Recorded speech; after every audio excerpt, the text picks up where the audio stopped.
Welcome to AMG Academy. Get ready to dive into a vibrant community where insurance professionals come together to discuss the latest in sales techniques, innovative business strategies, and the power of collaboration. Whether you're looking out for the next big trend in sales or seeking insights into strategic business growth, this is your hub. This is AMG Academy.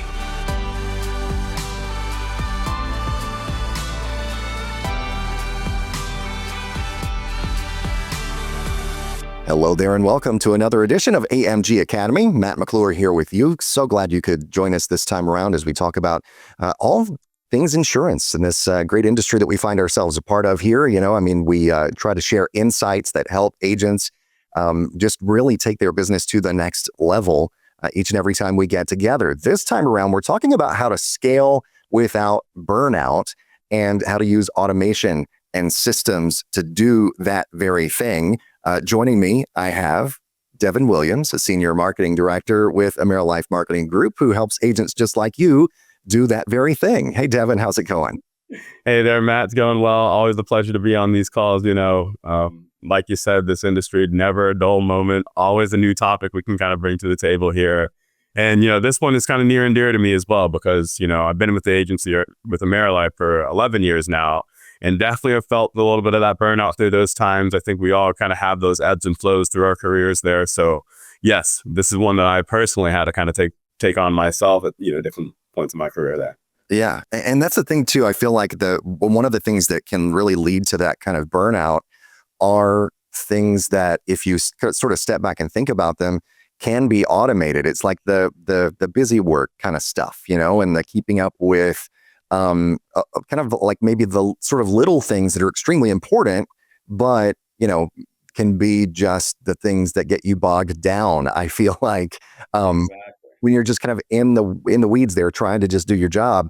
And so, if people are looking to, scale, to use automation to help them along in that, what should people be doing about and thinking about automating as we kind of, start this conversation here? What are maybe some of the first things that come to mind for you?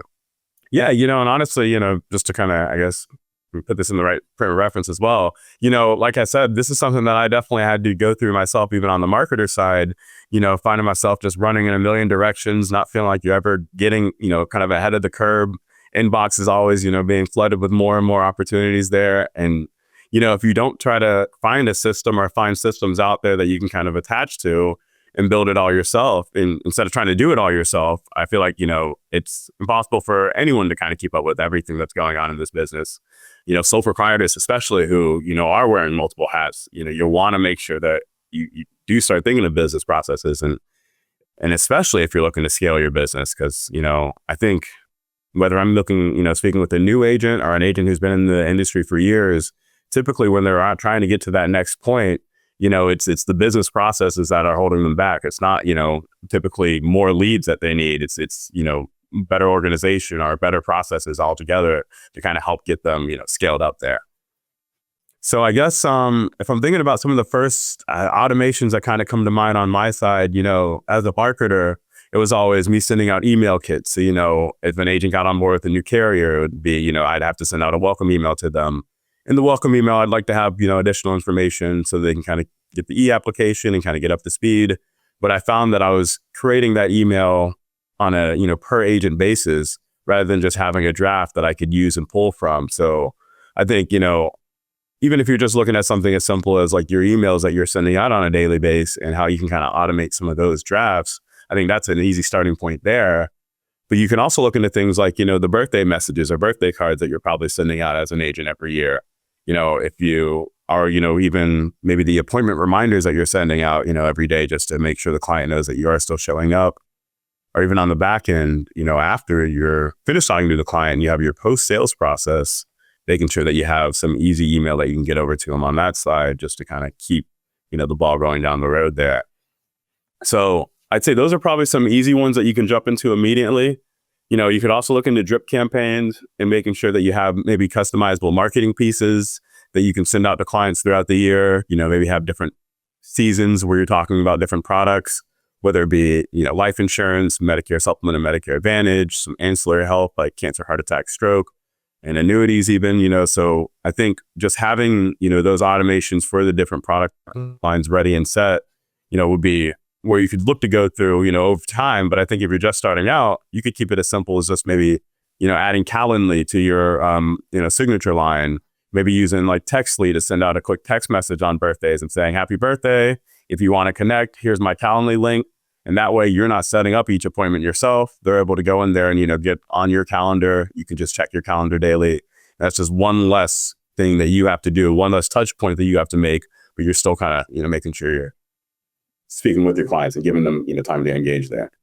Yeah, no, that's great. I mean, and even as you said, just as something as simple as, email templates as well. I feel like that is so helpful for me just in my, sort of agent side of my life is, whether, there's I do a seminar or something like that. And I, have leads from that just at first, going through and trying to like type out this, whole long follow-up email for each individual lead was just like, okay, I'm going to have carpal tunnel by the end of this, day.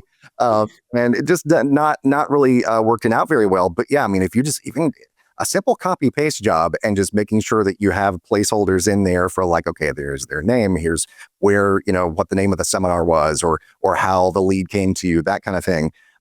It's super, super helpful.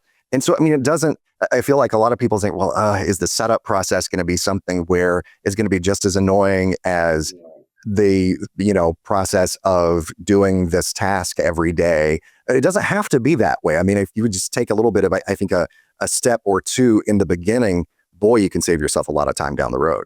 Exactly. No, yeah. Like an easy rule of thumb, is if you're doing it twice, it probably could be automated there for you, So yes, you'll find yourself burning yourself out, just recreating the same template over and over again. And like you said, you don't have to try to overcomplicate it and have, a 10-step funnel or have, this huge, I guess, process to continuously, be speaking to your clients. It could just be as something as simple as a text message system that's going out to, your clients there, or you just making sure that you do have, those contacts available there for them. Yeah, absolutely right. And I mean, just a quick thing here to the audience, if you're listening or if you're watching, what's one thing, that you did this week? Maybe like Devin was just saying there, you did it twice. So that means, hey, it could be automated. Think about that. And, if you have something in your life, in your work life, in your practice that you have automated, leave a comment on any of the social media channels where you will find this show. Leave a comment there and just say, hey, here's something that I did that I found really, really helpful, because, who knows, it could really help a lot of other people. And that really is what the show is all about, Without a doubt. Yes, definitely so. Well, so, sure, automation obviously is great. I mean, I love to automate as many things as I possibly can. Like, just speaking from a personal perspective, like, automatic like bill pay and all that kind of stuff. Boy, that really helps me just in my life. I'm like, oh God, I don't have to worry about, oh God, did I pay that this month? and making sure I know it's already done. So there you go. But, it's really the most powerful thing when it fits into kind of a bigger system, right? I mean, so you got to sort of, I guess, have an overall system that you're working with, and not that it's got to necessarily all be in one app or one, thing like that, but it's an overall system that you're working with every day. And what does that system kind of look like from your perspective, Devin? Yeah, I guess when I am speaking to brokers about, how they're going through their day to day and how they are, kind of working with their clients, one thing that I've realized is, to your point, obviously you want to have as many automations to keep yourself kind of free and available, but you also want to look into your own sales process and, how you're kind of conducting your business with the client as well. Because, even in those systems, we can kind of identify if there are any issues or something that, as you're repeating it, if it's not really kind of meeting the metrics you're looking for, it's a little more easily identifiable there. So I guess if you're just kind of keeping a base sales process idea, of course you have the, how you're getting in front of the clients, that onboarding with their actual, client there, which would be, how you're obtaining your lead, what's the script that you're using or your sales presentation when you are speaking to the client, and making sure that you have some type of, I guess, closing process as well there. And from there, some of these sales will take a couple of touch points. It won't just be a one and done. So you also want to make sure that you have some type of follow-up process as well. And just a way that you are making sure that nothing is falling through the cracks and that you are having these multiple touch points with clients who maybe are interested, but just need a little bit more time to kind of, digest the information before they make their decision. So I think outside of those two, of course, you want to also have some type of cross-selling process there. Once you do actually build that book of business, how you are returning to them to talk about other products. I think we've all heard, if you have at least 3 policies with a client, they're usually yours for good. And the fact that they're not looking to move around and go to another agent because they know that they can go to you for multiple, of their needs there. So I think making sure you have that cross-sell, and then finally, making sure you have some type of referral program, some way that you're making sure that you're bringing up to the clients, hey, if you feel like I've done a great job and I was able to provide you with some, service and information, do you have anyone around you who could maybe use these services as well, and make sure that there is something that you have identified and defined to step into that. Yeah, referrals and word of mouth, so important, especially if you've got those clients like you were talking about that they're sticking around with you. They know, like, and trust you at that point. So, it would be easy for them to recommend someone else or recommend you to someone else. I feel like that's a great thing to bring up here. And, if somebody is just starting out, like, obviously, a lot of people that we come across maybe have been in the business for a long, long time, or maybe just kind of stuck in their ways. I know that I get that way in my life, and I have to sort of break myself out of that.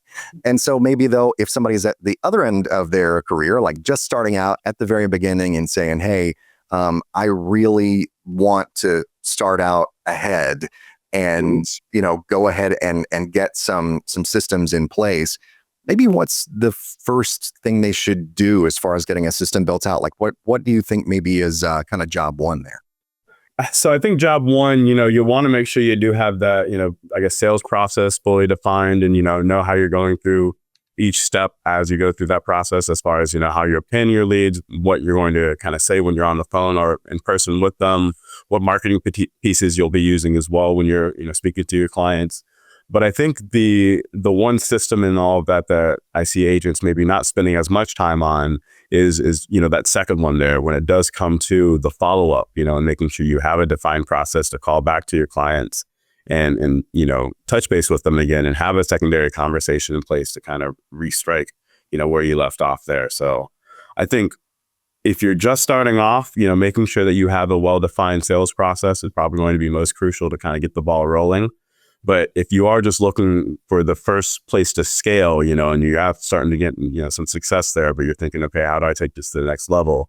I think, looking into the policies that you weren't able to sell and kind of revisiting what happened there and seeing if maybe there's anywhere there that you could kind of tune up that follow-up process, I think is where you'll find, you'll be able to get the most return, most bang for your buck there.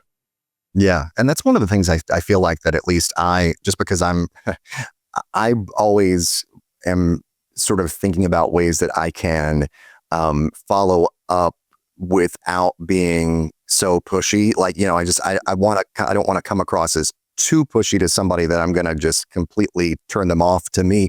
Like, there's a balance that has to be struck there, right? Like, you can't just, and maybe for some people and some people's personalities, maybe that works, being a little bit more pushy. But, for me, I think I grew up in the South. I am just not, it's the Southern hospitality thing. I just don't want to push people into something if they don't want to do.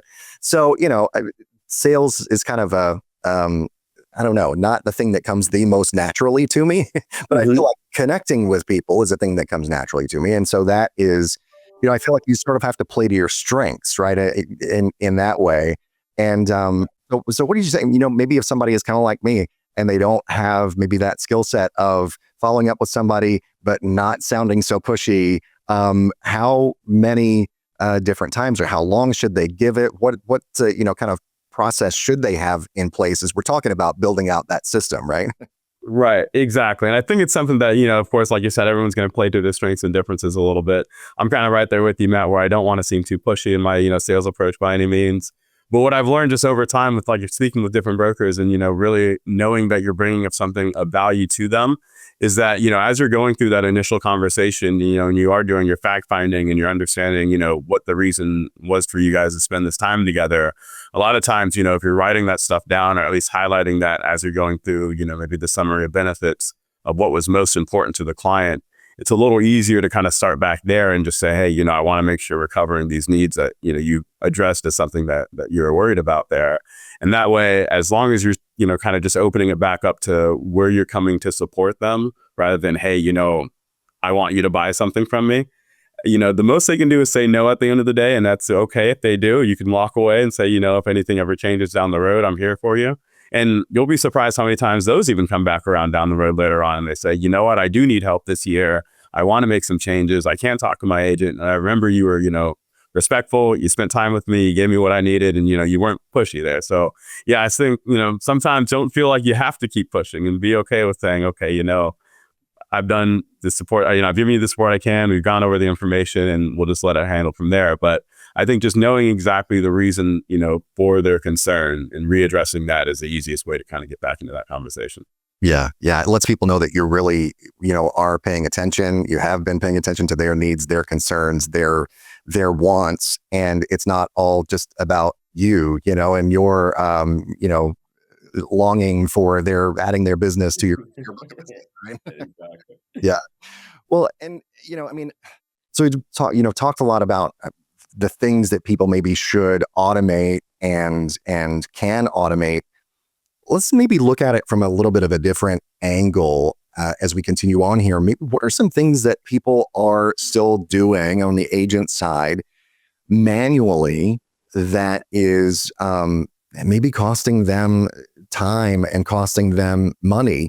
I know that one thing that this is sort of related anyway. What the first thing that came to my mind when I thought about this particular part of the conversation was, paper applications. If you're still doing paper applications, why?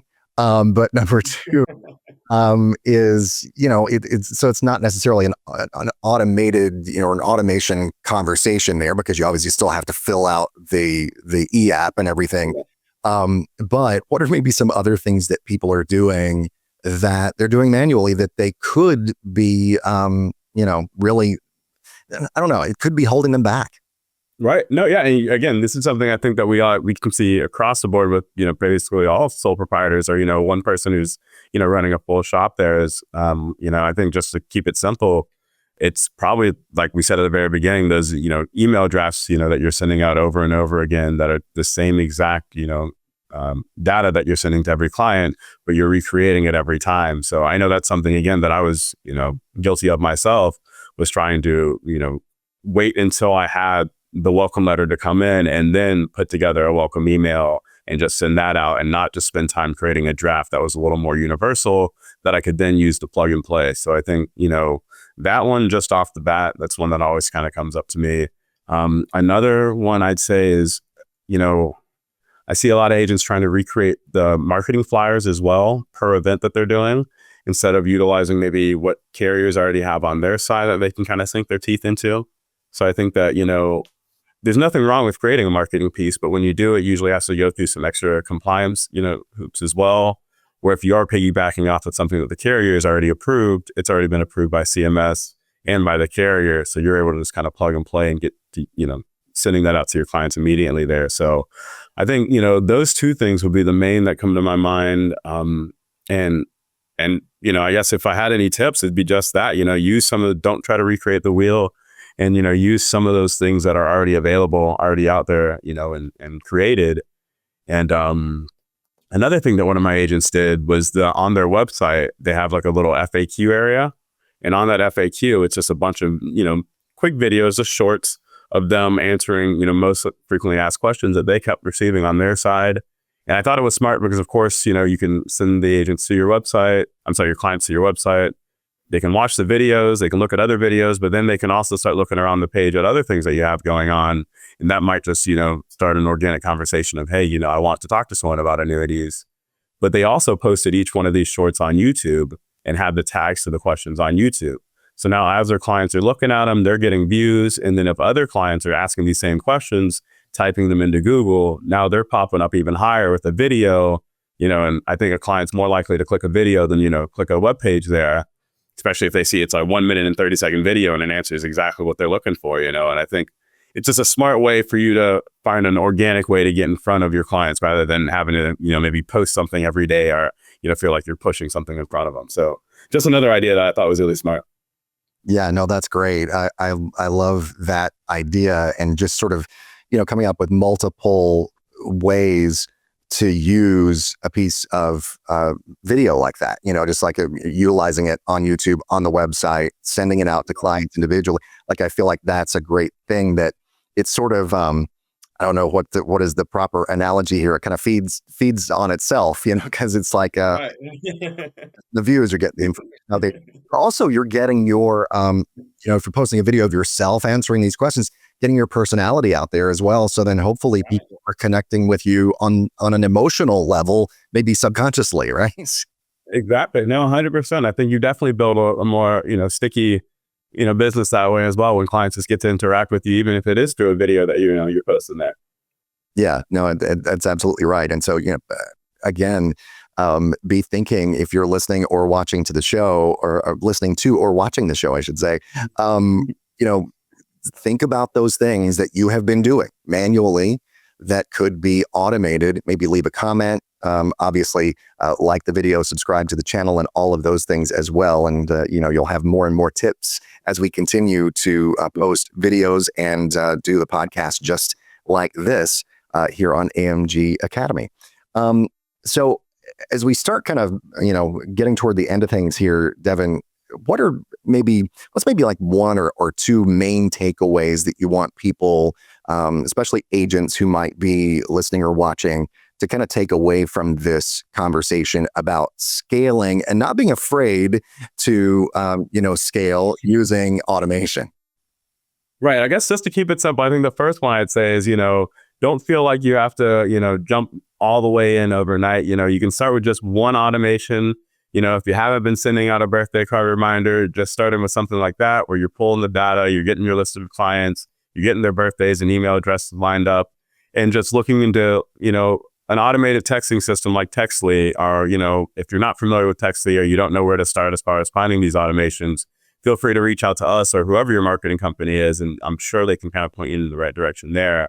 But, maybe just starting out with something like that, or starting out with a draft that you use for an appointment reminder, and, just getting used to being able to send that out before each appointment every day, and having that to help align your following day there.